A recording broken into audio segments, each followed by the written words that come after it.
Bueno, mientras me ayudan un poco, pues sí, decir que mi nombre es Carmen. Algunas de vosotras es verdad que nos saludamos en... Sí, perfecto, gracias. Algunas nos saludamos en el retiro que estuvimos allí en Galicia, en el retiro de mujeres.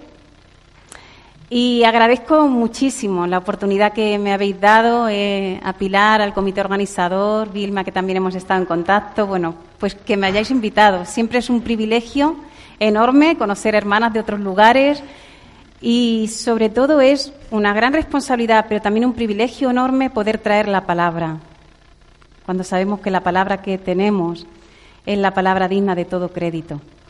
Y el tema que además habéis escogido, pues es un tema que desde que me lo dijeron me pareció estupendo. Los tres días, las 3 conferencias, así que lo he preparado con muchísimo gusto y yo he sido la primera bendecida en profundizar en los textos.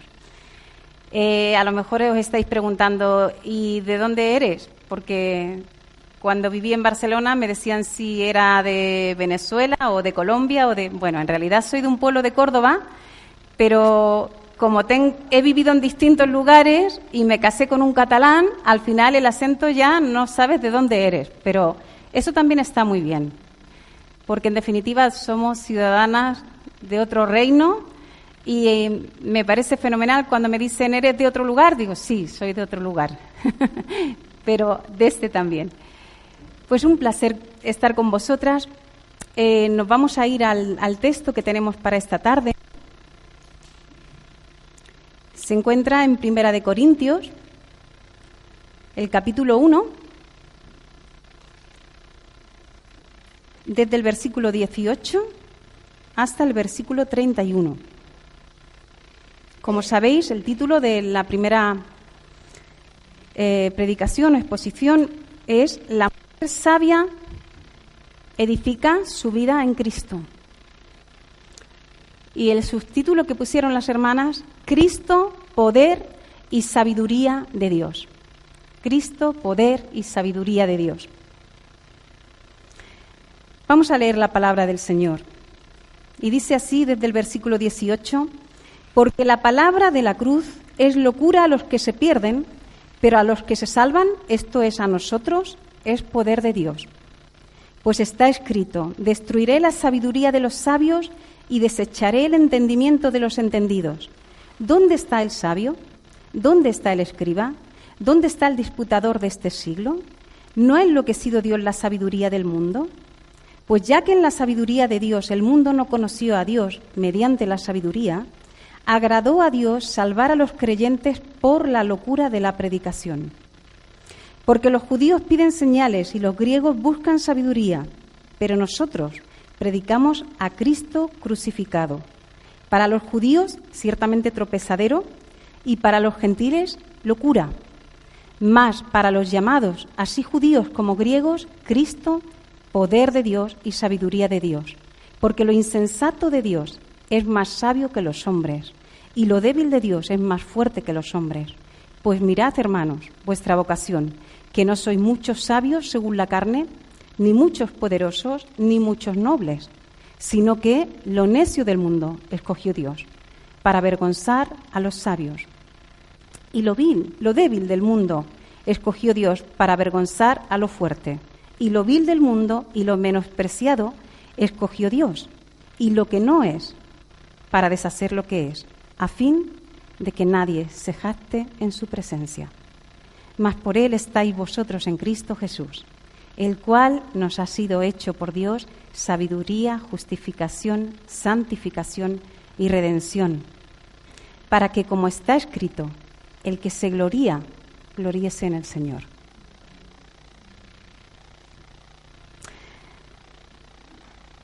Cuando leemos este texto, hemos de pensar que está destinado a una iglesia local, la iglesia que está en Corinto, y es verdad que esta iglesia surge en un contexto social, religioso, económico, que es el contexto de la ciudad de Corinto. ¿Cómo era esta ciudad? Era una ciudad a nivel comercial muy importante, tenía 2 puertos, eso hacía que hubiese un flujo muy grande de gente, económicamente era una ciudad próspera, pero también era conocida por ser una ciudad muy libertina a nivel moral. Pensar que había una gran parte de marineros, comerciantes, soldados que habitaban la ciudad. Y además había que añadir que a nivel religioso la fornicación se había institucionalizado dentro de los templos. Como ejemplo, por ejemplo, había un templo que era el templo de Afrodita, la diosa del amor, y los historiadores dicen que allí, solo en ese templo, podían haber hasta 1000 prostitutas. Es decir, el contexto en el que surge esta iglesia es un contexto de depravación moral, podríamos decir, ¿verdad? No era un contexto fácil. En cuanto a lo religioso, en Corinto había diversidad de corrientes religiosas. Y aunque Corinto era una colonia romana, sí que se había permitido que, por ejemplo, los judíos tuviesen su propia sinagoga, y la llegada de los cristianos tampoco fue un gran problema, puesto que era una opción más dentro de las distintas posibilidades que allí habían. Por tanto, cuando pensamos en la iglesia de Corinto, hemos de pensar que era una iglesia compuesta principalmente de judíos que conocían, que se habían convertido y tenían un gran conocimiento del Antiguo Testamento, pero también de gentiles, prosélitos. Pero también dentro de la iglesia hemos de pensar que habían personas de un nivel económico alto y también personas de un nivel económico tan bajo como esclavos. Habían diferentes lenguas y razas conviviendo en el seno comunitario. Si pensamos en todo eso, aunque el texto está dirigido a la iglesia de Corinto, podríamos identificar muchas de nuestras iglesias con características muy similares a la de Corinto, ¿verdad? Ahora bien, cuando el apóstol escribe este texto y toda la carta, intenta fundamentalmente dos cosas. Volver a la palabra, porque se habían introducido falsas enseñanzas, y por otro lado, aconsejar desde la palabra y desde la autoridad de la palabra con respecto a problemas muy concretos, problemas éticos y morales y de gobierno en general, ¿vale? En los primeros 9 versículos hay un énfasis que nos llama, que llamaba a esa iglesia y nos llama a nosotros a ser santos. Y en el versículo 10 hasta el 17, ahí se aborda un tema muy concreto que es el de la división interna. En todo esto que encontramos, el apóstol Pablo nos lleva de nuevo en el versículo 18 al Evangelio. No se va a tratar la ley, que era lo que más les gustaba a los judíos, no viene a traer las filosofías que les gustaban tanto a los griegos, sino que el apóstol Pablo está firmemente convencido de cuál debe ser la base de todo creyente y de toda comunidad cristiana, y es la permanencia en el Evangelio de la cruz, de tal manera que eso sigue siendo un llamado urgente para cada uno de nosotros, para cada una de nuestras vidas, para cada una de nuestras congregaciones. Mirando, aunque no nos conocemos muy personalmente, pero veo mujeres de diferentes edades, que me encanta además ver chicas más jóvenes, y en distintos momentos de nuestra vida tenemos que afrontar y tomar decisiones, ¿verdad? Y para algunas de vosotras, pues si yo preguntase cuál ha sido la decisión más difícil que has tenido que tomar, pues a lo mejor algunas me diríais, pues el día que me planteé si iba a salir o no iba a salir de mi país. A lo mejor para otra hermana, pues fue ¿a qué voy a dedicar mi vida? ¿Qué voy a hacer profesionalmente? A lo mejor para otra fue su matrimonio. Cada vez que nos enfrentamos a una decisión importante, normalmente nos planteamos dos cosas. Una, ¿por qué decido lo que decido? Es decir, ¿qué razones tengo para tomar esta decisión? Y otra cosa que solemos plantearnos es, ¿qué consecuencias tiene lo que estoy decidiendo? ¿No? ¿Qué consecuencias tiene? Podríamos decir que cuando una mujer se plantea en qué va a edificar su vida, dónde va a edificar su vida, debiera hacerse también estas dos preguntas. ¿Por qué? ¿Y cuáles son los resultados o las consecuencias de lo que decido? ¿Verdad? En primer lugar, hay dos razones que el apóstol Pablo destaca para edificar nuestra vida en Cristo. Son dos razones que van muy ligadas. Porque Cristo es poder de Dios y porque Cristo es sabiduría de Dios. La fe no es una fe ciega, es una fe razonada y en una base tan firme como la palabra de Dios y el Dios que se ha revelado en su palabra. Y la revelación máxima que hemos tenido en la persona del Señor Jesucristo. Y mirad, definitivamente el apóstol Pablo está convencido de que aunque él pudiera dedicarse a hablar de 1000 cosas, porque tenía formación para hacerlo, está persuadido de que el mensaje urgente que tiene que dar es el mensaje de que Cristo es poder de Dios y sabiduría de Dios. ¿Por qué? Porque ve claramente que hay dos tipos de personas. No 3, ni 5, ni 20. 2 tipos de personas. Los que se salvan y los que se pierden. Y los que se salvan solo lo hacen por esta razón. Porque Cristo es poder de Dios y sabiduría de Dios. Así de seria es la decisión que una mujer tiene que tomar de dónde voy a edificar mi vida. El apóstol lo tuvo claro desde el momento en que se encuentra con Cristo en el camino de Damasco, ¿verdad? ¿Recordáis el texto de Hechos? Y es muy gráfico. Él va en una dirección, él tiene un propósito de vida, pero cuando se encuentra con Cristo, él cambia de dirección y cambia de propósito de vida. Y él va decidido firmemente a matar a los cristianos, pero cuando se encuentra con Cristo, decide firmemente estar dispuesto a ser muerto por Cristo. Encontrarnos con el poder de Dios en Cristo no nos puede dejar indiferentes. Si seguimos nuestra vida tal cual, es que no nos hemos encontrado con el poder de Dios en Cristo. Eso es lo que viene a decir el apóstol Pablo. No hay medias tintas en el Evangelio. Es lo que viene a confrontar esta palabra. Él pasó de perseguir a ser perseguido. Él pasa de matar a estar dispuesto a morir. No son medias tintas, ¿verdad? Cuando nosotros pensamos en el Evangelio, hemos de pensar en esos mismos términos. Hemos de pensar en el modo en que lo hizo el Señor Jesucristo. ¿Recordáis en Mateo 25, cuando dice, cuando el Hijo del Hombre venga en su gloria, ahora ya no para sufrir, en su gloria, ¿Él qué hará? Separará a todas las personas de las naciones, ¿en cuántos grupos? En 2. En 2, hermanas. Los que han de heredar el reino y los que irán al infierno.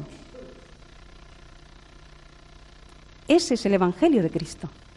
No es que Pablo fuese un radical, es que Pablo había entendido y había aceptado la autoridad de Cristo en su vida. Y Cristo enseñó esto mismo. Si yo os preguntara, o pudierais contar experiencias, que seguro que cuando habéis venido en los coches o cuando hemos estado comiendo, hemos contado experiencias, ¿no? Pero si nos ciñéramos a la experiencia de cuando intentamos compartir nuestra fe, seguro que nos sentiríamos muy identificadas. Casi a todas nos pasa igual, ¿no? Tú quedas con un grupo de amigas, estás tomando un café, estás hablando de 1000 cosas. Puedes hablar del último libro de autoayuda que se han comprado y se han leído. Puedes hablar de tus hijos, puedes hablar de tus nietos, puedes hablar del matrimonio, de la última película que hayas visto. Y eres una mujer extraordinaria, majísima. Pero en el momento que se te ocurra hablar del Evangelio de la cruz, vas a tener problemas. Y si te atreves a hablarlo, poniéndolo al mismo nivel de cualquier otra opción religiosa, como ocurría en la sociedad de Corinto, no te va a pasar gran cosa. Pero en el momento en que ponemos en alto la cruz de Cristo como el único camino, como el único lugar donde Dios ha decidido mostrar su poder para salvación, entonces tienes un serio problema. Pero, bendito precio cuando hemos encontrado la salvación y el poder de Dios en Cristo Jesús. Y cuando entendemos que la persona que yo tengo delante posiblemente es la única oportunidad que tenga de que aquel día cuando el Señor venga no vaya al fuego eterno, sino que vaya con los benditos de su Padre. Ese es el cometido principal que el Señor nos ha dejado a nosotros. Y el apóstol Pablo lo tenía tan claro que había decidido dejar de hablar de otras 1000 cosas para las que él estaba preparado, porque entendía que esto era lo urgente, lo prioritario, era la meta de su vida. Y me encanta cuando él dice, todo lo que yo quería antes ahora lo tengo por basura, con tal de, ¿verdad? Estaba enfocado en la meta, porque él había experimentado en primera persona y estaba persuadido firmemente de lo que el Evangelio es, poder de Dios para salvación. ¿Recordáis cuando él fue al Areópago? ¿Verdad? Estaban todos encantados de escucharle. ¿Hasta qué? Hasta que llegó el momento en que habló del Evangelio de un modo claro, ¿verdad? ¿Y allí qué ocurrió? Que unos que le dijeron, ya te oiremos mañana, ¿no? Y otros se burlaban. Pero al final de ese texto, en el Evangelio, en el libro de los Hechos, capítulo 17, hay otro pero que me encanta.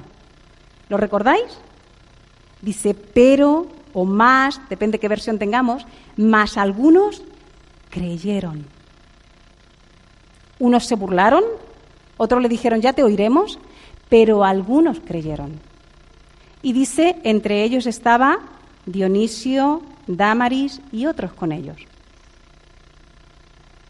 Yo cada vez que pienso en por qué yo escuché el Evangelio,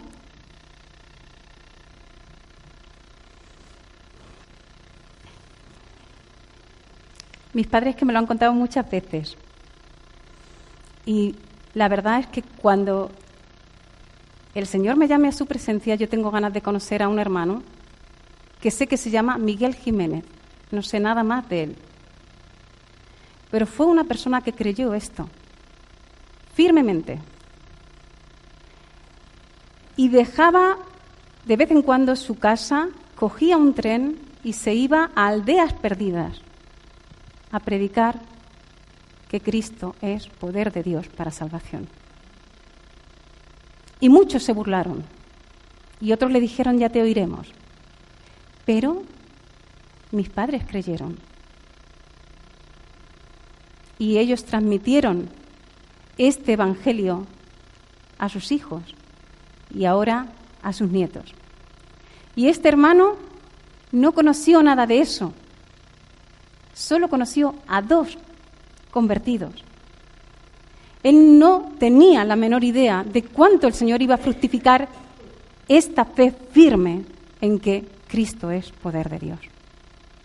Y cada vez que nosotros estamos dispuestas a pagar el precio del ridículo, a ser rechazadas, hemos de hacerlo, en primer lugar, porque el Señor lo merece, porque ese es nuestro cometido, pero además en fe, con la vista puesta en que hay muchas personas a las que el Señor puede alcanzar por esa semilla que nosotros no tenemos ni idea. Y muchas veces pienso, ¿qué sería? ¿Qué habría sido de mí, verdad? Si esa persona no hubiese sido fiel, ¿qué habría sido de mi familia, de mis hijos, de mis padres? Pues el Señor ama a todos los demás igual.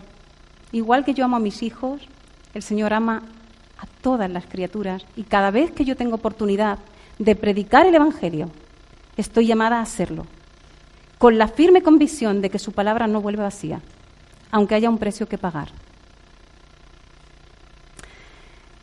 Hay un texto que leí de un escritor, Mark Shaw, que dice: centrarse en la cruz es la mejor forma de acercarse a Dios, porque eso nos confronta con dos verdades que de otra manera no nos plantearíamos fácilmente. Primero, que somos enemigos de Dios. Segundo, que Dios ha amado a sus enemigos en Cristo. Conocer a Dios por medio de la debilidad e insensatez de la cruz nos humilla, porque es nuestra debilidad y nuestra vergüenza lo que Dios colgó en la cruz. No nos predicamos a nosotros mismos, predicamos a Cristo crucificado. Centrarse en la cruz creo que sigue siendo urgente para cada creyente, para cada iglesia. A veces pensamos, o podemos estar tentados, ¿no?, a creer que, bueno, el Evangelio, una vez que ya lo entiendes, ya tienes que pasar a cosas más profundas, ¿no? El Evangelio, como dice ese himno que me gusta tanto, ¿no? Cuéntame la antigua historia, ¿no? El Evangelio lo necesito cada día. Cada día que me levanto necesito el Evangelio. Necesito recordar lo que yo era, enemiga de Dios, y lo que Cristo ha hecho reconciliándome con el Padre, porque estuvo dispuesto a ir a esa cruz. Mirad, a los griegos les encantaba la filosofía, pero ninguno de ellos fue transformado por ninguna corriente filosófica, por más brillante que fuese. Pero cuando llegó el Evangelio, independientemente de que el contexto, como hemos visto, era un contexto libertino, y a nivel moral, en muchas cosas podríamos decir que es bastante semejante a nuestros contextos, cuando llegó el Evangelio, fue poderoso para transformar, porque allí se derrama el poder de Dios. Igual hoy. Y hasta aquellos que perseguían y daban muerte a los cristianos no tuvieron más remedio que rendirse a la evidencia. Hay unos textos que dejó escritos Plinio, que fue gobernador de Bitinia. Él tenía que mandar informes a Trajano cada vez que firmaba sentencias contra los cristianos, ¿vale? Pues aún firmando sentencias contra ellos, sentencias de muerte, mirad lo que él escribió. Los cristianos, oh César, tras buscar por todas partes, han encontrado la verdad. Y por lo que vemos en su escritura, están más cerca de la verdad y del conocimiento exacto que los restantes pueblos, pues ellos conocen a Dios y creen en Él como creador y constructor del universo. De Él recibieron sus mandamientos que grabaron en sus mentes y por eso no practican el adulterio, ni la fornicación, ni testifican en falso, no llevan segundas intenciones, no codician bien alguno que no sea suyo, honran a padre y madre, hacen el bien al prójimo y si actúan como jueces, juzgan con justicia. No adoran a los ídolos en figura humana y no hacen a los demás lo que no desean que les hagan a ellos. Dirigen la palabra a cuantos les molestan y tratan de trabar amistad con ellos. A los enemigos responden con acciones benévolas. Eso es el poder de Dios. Cuando llega a la vida de una persona y la transforma. Eso no es un discurso vano. Cuando edificamos nuestra vida en Cristo, hermanas, es cuando experimentamos el poder de Dios para vivir una vida nueva. Pero también experimentamos el poder de Dios para santificación. Como decía, el Evangelio diariamente es lo que me va a llevar a seguir reconociendo mi pecado. Porque cada día sigo necesitando ese mismo perdón, esa misma misericordia y ese mismo poder de Dios. De hecho, si miramos el versículo 18, cuando ahí dice, la palabra de la cruz es locura a los que se pierden, pero a los que se salvan, ese verbo que ahí aparece, salvan, es un participio presente en griego. Quiere decir que es una acción que sigue ocurriendo.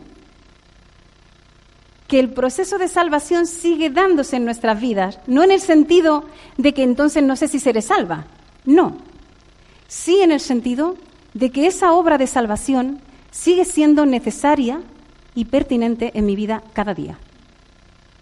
Cada día. Y si lo perdemos de vista, estamos en un grave error, porque empezaba Pilar leyendo el texto de Examíname, Señor, ¿verdad? ¿No te ha pasado alguna vez que tú te pones delante de la palabra y de pronto te salen los colores? ¿De pronto te avergüenzas de darte cuenta de lo que el Señor te acaba de mostrar? Y dices, Señor, yo no sabía que esto estaba aquí, pero está. Y a lo mejor el Señor te confronta con la envidia, o te confronta con la vanidad, o te confronta con la avaricia, y tienes que decir, Señor, yo no puedo, pero en ti está todo el poder. Por favor, ayúdame. Y el Señor lo hace. El Señor lo hace. Pero no podemos perder eso de vista. No podemos perder que nuestra vieja naturaleza está ahí y siempre pugna por salir. Como decía Martín Lutero, tiré mi viejo hombre al mar y el muy pillín sabía nadar. Y cuando tú te crees que ya está, vuelve a surgir de nuevo esa naturaleza nuestra. Seguimos necesitando a Cristo para nuestra santificación. El poder de Dios, como decía antes, está ligado a la sabiduría. Aunque lo he puesto en 2 razones para poder ir estudiando el texto, hemos dicho que edificamos nuestra vida en Cristo, porque Cristo es poder de Dios y porque Cristo es sabiduría de Dios. Pero como digo, no podemos separar el poder de la sabiduría. Y de hecho en el texto aparece, en uno de los versículos aparece ligado, ¿verdad? El hombre sueña con ser sabio y sueña con poder llegar a ser como Dios, aunque no lo verbalice. Pero en el momento en que el ser humano decide, yo no te necesito, estás colocándote en una posición indebida, ¿verdad?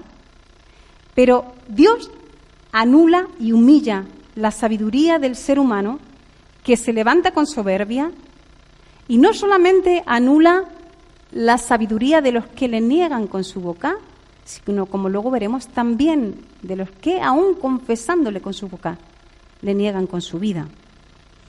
Tenemos ahí unas preguntas en el versículo 20 que son muy interesantes. Perdonadme porque no sé a qué hora he empezado, Vilma, y no quiero pasarme de tiempo. ¿Debería acabar a las? Vale. Me avisáis, ¿vale, Pilar? Vale. Es que ahí hace alusión a 3 versículos del libro de Isaías. Es muy interesante. Cuando dice el versículo 20, ¿dónde está el sabio?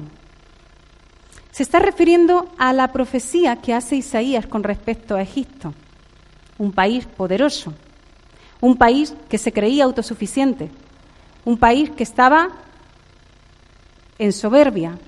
Y sin embargo, Dios conoce de antemano en qué momento Egipto va a caer. Y lo que el profeta está diciendo es, tú no sabes lo que te espera, pero Dios sí. ¿Acaso podrá alguno de tus adivinos o de tus agoreros adelantarse a mis designios? ¿Acaso alguien estará por encima de mí? En el segundo caso, cuando dice, ¿dónde está el escriba?, está haciendo alusión a un acontecimiento que también el profeta Isaías profetiza, no sé si recordáis, cuando el ejército asirio, con Sennacherib, su rey, invade Jerusalén. Jerusalén era nada comparado con los asirios. Era frágil, era indefenso, era ridículo ir a la batalla. Y así lo creyeron los asirios. Pero dice Isaías, el texto de Isaías, si leyéramos no lo vamos a hacer, pero si luego queréis mirar los capítulos 36 y 37, narran cómo Ezequías confía en Dios, se ampara y se planta firme y acepta el desafío de creer a Dios. Y cuando acepta el desafío es cuando ve el poder de Dios y la sabiduría de Dios obrando. Y el ejército asirio llegó allí dando por hecho que se los iban a tragar como pan. Pero en esa batalla el Señor dice que envió un ángel y su ángel mató a 185.000 soldados asirios. Es decir, Dios hizo lo que no había hecho antes, lo que nunca había visto su pueblo. Pero Dios de antemano sabía el apuro de su pueblo y no lo iba a dejar en la estacada. Yo no sé para vosotras, pero para mí no hay nada que me llene más de valor que mirar y pensar en el poder de Dios. Nada. Porque además es estar abiertas a que Dios nos puede sorprender de un modo que no lo ha hecho nunca. Que Él es creador y creativo. Y muchas veces cuando estamos, que ya nos hemos dado por muertas o que hemos dado una situación por acabada, el Señor llega y hace algo que tú dices, pero no se me habría ocurrido ni en el mejor de los sueños. Pero su poder y su sabiduría se adelantan a todas nuestras circunstancias. Y su poder y su sabiduría se manifiesta cuando estamos sobre esta base, sobre la base donde Él ha querido que estemos, sobre la base de Cristo, poder y sabiduría de Dios. 3 preguntas que se hace el apóstol y de alguna manera lo que vienen a decir es: cada vez que el hombre luche contra Dios, el hombre pierde, Dios gana. No luchemos contra Dios, hermanas. Cuando el Señor nos planta un desafío, cuando el Señor nos convence de que quiere que vayamos en una dirección, no luches, porque pierdes. Y además, cuando decides aceptar su desafío y obedecerle, vas a ver cosas que seguramente no has visto, pero que tienen que ver con su poder, con su sabiduría, y finalmente no te va a quedar más remedio que darle a Él la gloria. Y reconocer que eso tiene su sello y no el nuestro. ¿Dónde está nuestra confianza cuando vienen los problemas? ¿A quién acudimos en busca de ayuda? Dios destruye la sabiduría de los que le niegan con su boca, pero decíamos que también la sabiduría de los que intentan engañarle. Porque el otro texto al que hace referencia es cuando en Isaías dice: porque este pueblo se acerca a mí con su boca y con sus labios me honra, pero su corazón está lejos de mí. Podemos engañar a casi todo el mundo, pero no a Dios. Podemos engañarnos hasta nosotras mismas, pero no a Dios. De tal manera que cuando estamos en ese punto de con nuestra boca hablar fenomenal, pero con nuestra vida lejos, con nuestro corazón lejos de Él, el Señor está resistiéndonos. Y no hay nada más terrible para un creyente que sufrir que Dios le resista. Por tanto, quizás te preguntes: ¿puedo yo caer en eso sin darme cuenta? Creo que sí. Creo que uno puede autoengañarse con más facilidad de la que cree, sobre todo si uno se rodea mucho y se mueve mucho en lo religioso y público y descuidas lo secreto. Qué importante es tu vida secreta, donde nadie te ve, donde te ve el Señor, pero donde el Señor te señala aquello que has de corregir, donde el Señor te alienta en aquello que nadie conoce. ¿Verdad que hay muchas de nuestras debilidades que ni siquiera se las confesamos a nadie? Pero el Señor sí las conoce. Y cuando estamos allí en lo secreto, Él se encarga. No descuiden lo secreto. No descuiden lo secreto. La sabiduría que viene de lo alto, ¿recordáis lo que dice Santiago? ¿Cómo es? Es pura, pacífica, amable, benigna, llena de misericordia, de buenos frutos, sin incertidumbre ni hipocresía. Si de vez en cuando nos acercamos a la palabra y a un versículo como este, yo sinceramente le digo, Señor, como escuchábamos, examíname. Quiero que tú me muestres si yo estoy cayendo en algo de hipocresía. Y luego miro y digo, Señor, ¿cuánto hay de mí, en mí de esto? De pureza, pacífica, amable, benigna, misericordia. Porque si no, de nuevo tengo que ir a la cruz y decirle, Señor, límpiame y levántame. Tú tienes poder para hacerlo, pero no quiero vivir una vida a medias, porque tú mereces una vida sin hipocresía, sin incertidumbre. Hemos dicho, por tanto, 2 razones para edificar nuestra vida en Cristo, pero hablábamos que cuando tomamos una decisión también pensamos en las consecuencias, en los resultados de lo que decidimos, ¿verdad? Ahora vamos a ver eso, porque cuando edificamos nuestra vida en Cristo, hermanas, es cuando encontramos una vida de gratitud y gozo, en primer lugar. Una vida en familia y una vida de humildad. Podríamos hablar toda la noche de las bendiciones que encontramos en Cristo, de los resultados de edificar nuestra vida en Cristo, pero queremos ceñirnos al texto que tenemos delante y vamos a centrarnos en esas 3 razones, en esos 3 resultados, ¿vale? En primer lugar, una vida en Cristo no nos puede llevar a otra cosa que no sea la gratitud y el gozo. Y cuando eso falta en nuestras vidas, hermanas, es que tenemos que volver a mirar a Cristo. Cuando en nuestras vidas desaparece el gozo, cuando nos volvemos quejumbrosas y criticonas, hemos de volver a mirar a Cristo. Hemos de volver a darnos cuenta de quiénes somos nosotros y qué ha hecho Dios a través de Cristo para nosotras. Porque mirad, si cogiéramos cada uno de los verbos que hablan de la salvación, nos daríamos cuenta de que en todos queda claro que la iniciativa, ¿quién la toma? Dios, ¿verdad? En el versículo, en 1 Corintios, ese texto no lo hemos leído, en capítulo 1, versículo 4, pero ahí empieza diciendo el apóstol Pablo, gracias doy a mi Dios siempre por vosotros. ¿Por qué da gracias? Por la gracia de Dios que os fue dada en Cristo Jesús. A mí me maravilla el apóstol Pablo, porque está corrigiendo un montón de problemas, pero además esa iglesia le ha atacado sin piedad. Y todos sabemos lo que nos duele cuando nos atacan sin piedad. Y el apóstol Pablo no va llorándole al Señor, Señor, vaya iglesia que tengo, sino que dice, Señor, gracias te doy siempre. ¿Por qué? Porque no los está mirando a ellos. Está mirando la gracia de Dios que ha derramado en ellos.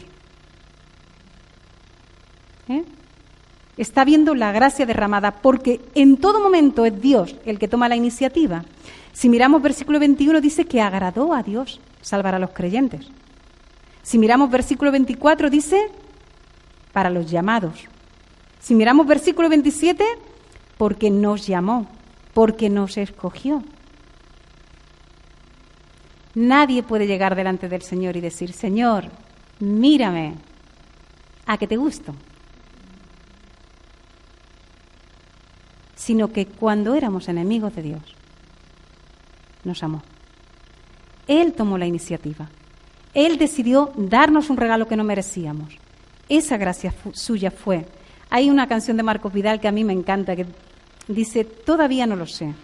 No me has dicho aún qué fue lo que viste en mí para quererme. Y es que no entiendo la razón de tanto amor derrochado. ¿Quién soy yo para que tú me hayas amado? Nadie, ¿verdad? Yo podría decir, ¿quién soy yo? Nadie.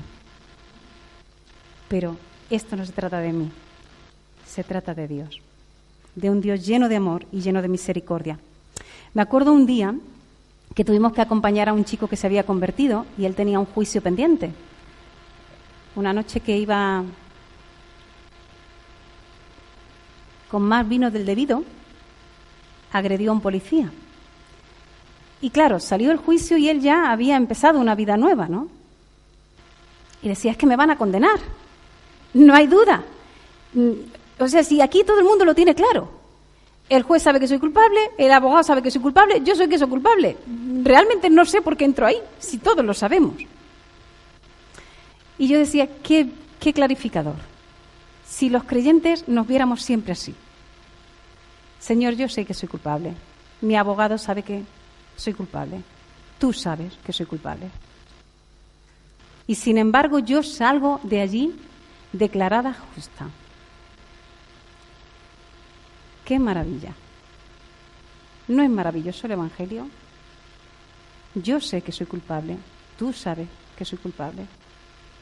Mi abogado sabe que soy culpable. Pero tú has decidido por propia iniciativa y por como tú eres, que me has amado y que me vas a amar hasta el final. Si eso no nos lleva a la gratitud y al gozo, hermanas, no nos llevará a nada. Podemos pasar toda la vida pensando, cuando consiga lo siguiente voy a ser feliz. Cuando acabe mis estudios seré feliz. Cuando encuentre el hombre de mi vida, qué feliz voy a ser. Cuando tenga un hijo, ¡uy, qué alegría! Luego lo tiene y dice, ¡uy, qué alegría! Somos así. Siempre estás pensando que tiene que llegar algo que me haga feliz. Pero es mentira. O te llena de gozo y de gratitud la gracia inmerecida, o nada lo hará. Ni tu marido, por más precioso que sea, ni tus hijos, por más buenos que sean, ni tu trabajo, por mejor trabajo que tengas. Porque esto se trata del corazón. No hay justo ni un uno, no hay quien busque a Dios, no hay quien haga lo bueno, no hay. Dice el apóstol Pablo en Romanos, ni siquiera uno. Cuando te venga la tentación de decir, uy, si todos los demás fueran como yo, Señor, mejor iría a la iglesia. Léetelo. Ni siquiera uno. Ni uno. Esto se trata de Dios, porque Él nos ha justificado gratuitamente y ahora estamos seguros de que nadie puede condenarnos. Tampoco tu hermana te condenes. Cuando reconocemos un pecado, es el momento de ir a la cruz, pero levantarnos de allí con gratitud y con gozo. No hay virtud alguna en pasarnos la vida machacándonos ni recriminándonos por pecados pasados. Eso no viene de Dios, sino del acusador de los hermanos. Lo que dice la palabra es otra cosa. Dice que nadie puede condenarnos. Corrie ten Boom tiene una frase que a mí me encanta, que dice, el Señor tiró mis pecados al fondo del mar y puso un cartel que dice prohibido pescar. Prohibido pescar, dedícate a otro deporte, pero no pesques ni tus pecados pasados, ni tampoco los de los demás. Muchas veces es inevitable, ¿no?, que surgen conversaciones y demás. Yo hubo un momento en que, como decíamos con lo de la palabra, ¿no?, cuando el Señor te confronta, pues un momento el Señor me confrontó con eso y yo, de verdad, que le pido al Señor, Señor, que nadie se entere de las debilidades ajenas por mi boca. Que yo no pesque en el lago de nadie.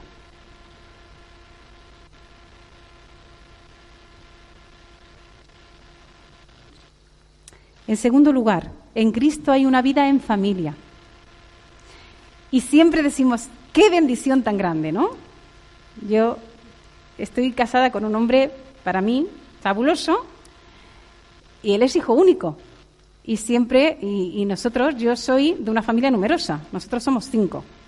Y siempre bromeábamos con que el único día del año que se tenía que tomar una pastilla para el dolor de cabeza era cuando nos juntábamos toda mi familia. Porque claro, aquello era una locura para él, ¿no? Pero luego él me decía, pero es que qué bendición tener una familia grande, ¿no? Hermanas, qué bendición es tener una familia grande en el Señor.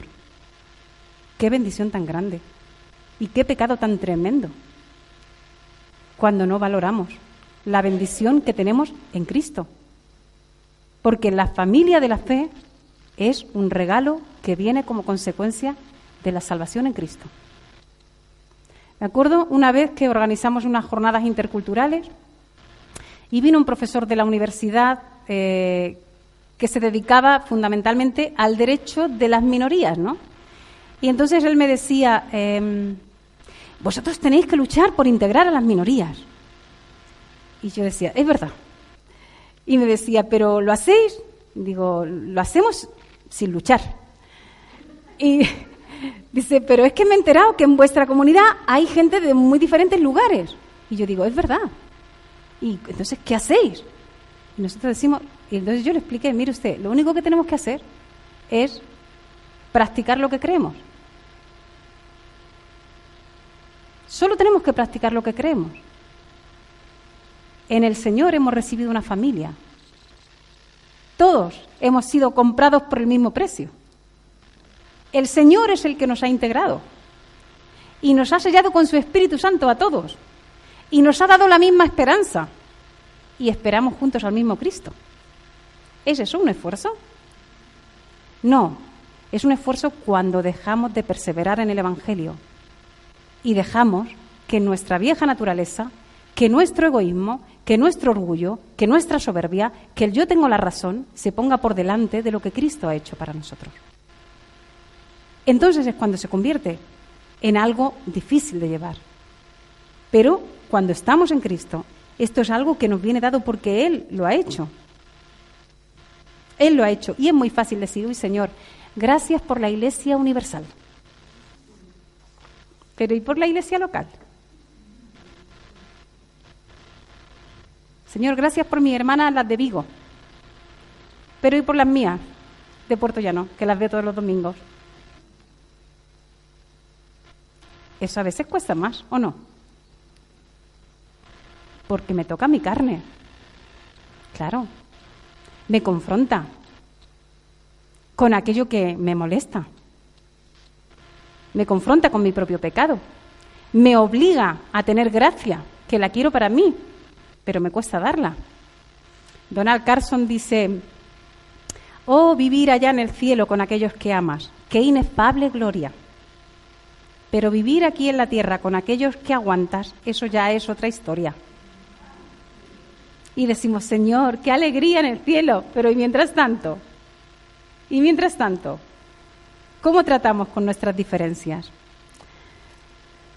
Decía un predicador, dice, imaginaros que alguien me dice, pastor, yo con usted iría al fin del mundo, pero a su esposa no la aguanto. A su esposa no la aguanto. Y decía este pastor, pues mira, esa persona conmigo no es que no iría al fin del mundo, es que no iría ni a la vuelta de la esquina. Pero nosotros muchas veces actuamos así con Dios. Señor, yo te amo, iría contigo al fin del mundo. Pero a mí no me pidas que colabore con esta hermana, ni con la otra. ¿No? Y muchas veces decimos, no, si es que yo ya he tenido mucha paciencia, pero es que hay cosas que son imperdonables, ¿no? Imperdonable. Si tenemos que perdonar como Cristo nos ha perdonado a nosotras, ¿no? Volver a mirar. Qué privilegio tan grande es lo que Cristo nos ha dado, dándonos a su familia, insertándonos en el seno de su familia. Y yo decía, un ejercicio práctico. ¿Cuántas veces damos gracias por hermanas con nombre y apellido? Y si te cuesta una hermana, plantéate orar de una forma continuada. Plantéatelo y verás lo que te pasa. Llega un momento en que no puedes más que rendirte, porque el Señor te va a estar por su espíritu redarguyendo. Y eso no significa que todas las relaciones sean maravillosas, ¿eh? Significa que es una decisión cuando uno entiende delante de Cristo que en la cruz Él compró un pueblo, no a una hija única, a una familia muy grande. Y yo debo valorarlo, aceptarlo. Dice Hebreos, considerémonos unos a otros, ¿para qué? Para decir, anda, fulanita, qué mal lo hace. Anda, menganita, que no da para más. Ándala. No. Dice, considerémonos, pero el propósito es para estimularnos. Considerémonos, es decir, mirémonos detenidamente, pero para estimularnos al amor y a las buenas obras. No dejando de congregarnos, porque lo más fácil es, cuando alguien me ha hecho daño, pues ahora me quedo en mi casa. Que yo le voy a orar al Señor en mi casa y voy a leer la palabra en mi casa. Pero es que dice la palabra que no dejemos de congregarnos. Y tanto más cuando aquel día se acerca, dice Hebreos, ¿verdad? Luego un ejercicio interesante sería ese. Decir, ¿cuántas veces yo doy gracias? Y acercarte a una hermana.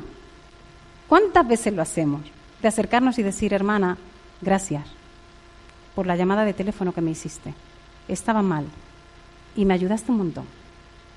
Gracias por el día que te llevaste a mi hijo que estaba enferma y no sabes cuánto bien me hizo lo que hiciste conmigo. Gracias por la escuela dominical que estás llevando cada domingo. Gracias por... Y ahí podríamos poner 1000 cosas. Dicen en pedagogía que es solamente una crítica y 3 valoraciones positivas. Y yo digo, muchas veces lo hacemos a la inversa. Yo la primera. Y más si lo pienso como madre. Cada vez que digo, si voy a corregir una cosa, si tengo que pensar en 3 cosas buenas, entonces te aseguro que voy a criticar menos. Porque es que nos cuesta mucho buscar las buenas razones para alabar o para reconocer, mejor dicho, lo que una persona es o lo que una persona hace. Y en cambio, lo que tiene que ver con la crítica nos viene, pero en metralleta, una detrás de otra. 3 no, 19. Y luego, si acaso, te digo una cosa buena. Y en voz bajita. Y a veces lo malo lo decimos a voz, ¿verdad? En tercer lugar, una vida en Cristo, hay una vida de humildad. Y cuando lo pongo en tercer lugar, evidentemente no es porque sea menos importante, ni mucho menos. Es como un broche que encontramos en el mismo texto, ¿verdad? Dice versículo 30 y versículo 31, por Él estáis vosotros en Cristo, el cual nos ha sido hecho por Dios sabiduría, justificación, santificación y redención, para que, como está escrito, ¿qué dice? El que se gloría, gloríese en el Señor. El apóstol Pablo, como decíamos al principio, aborda un problema de divisiones que hay entre ellos. ¿Y por qué se dan las divisiones? ¿Por qué estoy comparando y estoy poniendo a alguien por encima de otra persona? ¿No? Yo soy me gusta más Apolos, a mí me gusta más Cefas, a mí me gusta más Pablo, y luego otros decían, no, nosotros de Cristo. Estos eran los que consideraban que ellos eran los únicos espirituales. Y lo que hace el apóstol Pablo es decir, nadie es nada si no es por la gracia. ¿No? Unos capítulos más adelante viene a recordar esa idea diciendo, ¿qué tienes que no hayas recibido? Y si lo has recibido, ¿de qué te glorías? ¿No? ¿Por qué? Porque la mayoría de los problemas entre los hermanos tienen que ver con eso, tienen que ver con el orgullo. Y el apóstol Pablo lo ataja de una manera directa. Y el orgullo, hermanas, es muy sutil. Hasta en lo santo es tan fácil caer en el orgullo. Cuando digo en lo santo me refiero, no porque sea más santo, es una forma de hablar, Es, para mí, entiendo que es tan santo cuando estás cocinando en tu casa para tu familia, cuando estás en la oficina, cuando estás enseñando en la universidad, cuando estás llevando una escuela dominical. Todo para la gloria de Dios, ¿no? Pero hay veces que nosotros pensamos, bueno, cuando hago algo para el Señor, pues ya doy por hecho que voy a ser humilde. Pues no. No necesariamente. Es muy sutil dejarnos engañar. Dice un pastor que se llama Miguel Núñez que para hablar del orgullo tan sutil en el que muchas veces caemos, ponía una ilustración, ¿no? Y se había un pajarito que estaba con el pico, dándole a un tronco del árbol, y de repente cae un rayo del cielo y parte el tronco, y dice el pajarito: ¡wow! ¡Qué poder! ¡Qué poder tengo! Lo que he hecho, ¿no? Se pensaba que lo había hecho él con el pico. Y muchas veces es tan sutil que a nuestro viene decir, y a lo mejor no lo verbalizamos, pero muchas de las actitudes tienen que ver con pensar: ay, si yo faltara de la iglesia, ¿quién iba a hacer esto? ¿Quién iba a hacer lo otro? Qué importante soy. Soy casi imprescindible. No nos atrevemos, pero con nuestra actitud a veces es lo que se está escondiendo detrás, ¿no? Cuando en realidad solamente la obra del Espíritu es la que puede llegar a edificar una vida, la que puede convencer de pecado, la que puede reconducir, la que puede aconsejar, la que puede convencer. Luego, finalmente, si en algo podemos servirle, no es algo que hemos recibido. Por tanto, el que se gloría, gloríese en el Señor. Leí de John Albert Bengel, que es considerado por muchos como un padre de la erudición bíblica, y él repetía mucho una frase: no podemos gloriarnos delante de Él, sino solo en Él. No podemos gloriarnos delante de Él, sino solo en Él. Y este hombre tuvo una vida difícil,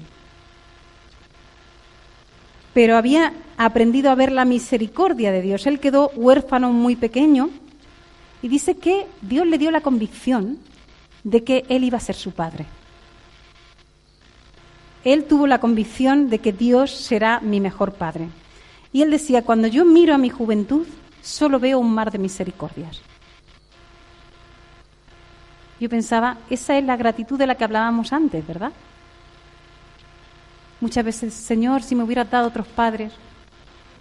El fulanito sí que tiene suerte, fíjate qué padre tiene, fíjate qué madre tiene. Señor, si me hubieras dado otro trabajo. Señor, si me hubieras puesto en otra iglesia. Y tenemos que decir: Señor, abre mis ojos para que yo pueda ver un mar de misericordias. Porque es lo que tú has derramado para conmigo, un mar de misericordias. Y cuando vemos en nuestra vida un mar de misericordias, entonces no tenemos más remedio que decir: soy lo que soy porque el Señor ha tenido misericordia conmigo, ¿no? Y el apóstol, cuando está escribiendo en este texto, está diciéndoles a los demás: bueno, no sois muchos de vosotros la florinata, ¿verdad? No sois lo mejorcito. Sin embargo, Dios ha querido mostrar su gracia y su poder con vosotros. Dios ha querido hacerlo con nosotros. Eso nos tiene que llevar a la humildad, a la humildad. A veces digo, si al leer el texto yo dijera: Carmen, tú eres de este apartado, de lo necio, de lo débil, de lo vil, de lo menospreciado, entonces yo me dirigiría seguramente con otra actitud a mis hermanas cuando me cueste trabajo alguna de sus actitudes o de sus hechos. ¿Por qué? Porque el Señor ha sido muy misericordioso conmigo. Sigue teniendo mucha paciencia conmigo. ¿Acaso no debo yo tenerla? Estoy en el mismo proceso de santificación que cualquier otra hermana. Necesito la misma gracia que necesitan las demás. ¿La quiero para mí y no la quiero para las demás? La humildad nos mantiene conscientes de nuestro pecado y nos mantiene conscientes de la gran misericordia que hemos recibido. Hermanas, Juan Sebastián Bach, cada vez que escribía una obra, a pie de página ponía: a la gloria de Dios. Si algo vamos a acabar nosotros en esta vida, a pie de página tendremos que poner: a la gloria de Dios. Porque nada tenemos que no hayamos recibido, nada podemos hacer que no haya sido porque su gracia nos sostiene. Por eso, si todavía hay alguna persona que no ha edificado su vida en Cristo, quiero desafiarla. No es una decisión importante, es la más importante de toda la vida, porque tiene que ver con esta vida y con la vida eterna. Porque Cristo sigue siendo poder y sabiduría de Dios para salvarnos, para santificarnos. Porque cuando llegas a Cristo descubres una vida que no imaginabas, que por ti misma no podrías conseguir. Una vida de gratitud y gozo. No porque no vayas a tener problemas. Decía Swindoll que el gozo en la vida del creyente es como la bandera que ondea en el castillo, indicando que el rey está dentro. No que no haya conflictos fuera, pero el rey está. Cuando venimos a Cristo, nuestra bandera está firme. Pueden haber muchos conflictos fuera, pero el rey está dentro. Y tenemos una vida de humildad, no porque nosotras seamos humildes, sino porque la gracia de Dios nos confronta con lo que somos nosotros y con lo que Él es. El mismo apóstol Pablo, en un texto de Efesios, oraba por los creyentes y oraba de la siguiente manera, y era mi oración también para mi vida y para la vuestra. Decía el apóstol Pablo en Efesios 1, versículo 16, no ceso de dar gracias por vosotros, haciendo memoria de vosotros en mis oraciones, para que el Dios de nuestro Señor Jesucristo, el Padre de gloria, os dé espíritu de sabiduría y de revelación en el conocimiento de Él, alumbrando los ojos de vuestro entendimiento, para que sepáis la esperanza a la que Él os ha llamado y las riquezas de la gloria de su herencia en los santos, y cuál la supereminente grandeza para con nosotros los que creemos, según el poder de su fuerza, la cual operó en Cristo, resucitándole de los muertos. Hermanas, que nuestros ojos sean abiertos para ser cada día más conscientes de cuál es la herencia que hemos recibido, de cuál la supereminente grandeza de su poder. El poder que levantó a Cristo de entre los muertos es el poder que sigue actuando en sus hijos hoy en día. Desde que Él, Jesucristo, iba a ascender y dijo al Espíritu Santo, y Él os dará poder. Y porque os dará poder me seréis testigos en Jerusalén, en Judea, en Samaria, hasta lo último de la tierra. Tenemos el poder para seguir proclamando que Cristo es la única salvación para el ser humano. Y debemos hacerlo, porque eso es lo único que marca la diferencia en que una persona pase una eternidad entera con Cristo. Que el Señor nos ayude a ver esa maravilla, esa salvación gloriosa que hemos recibido y a tener ese poder y ese denuedo para compartir esta maravilla del Evangelio.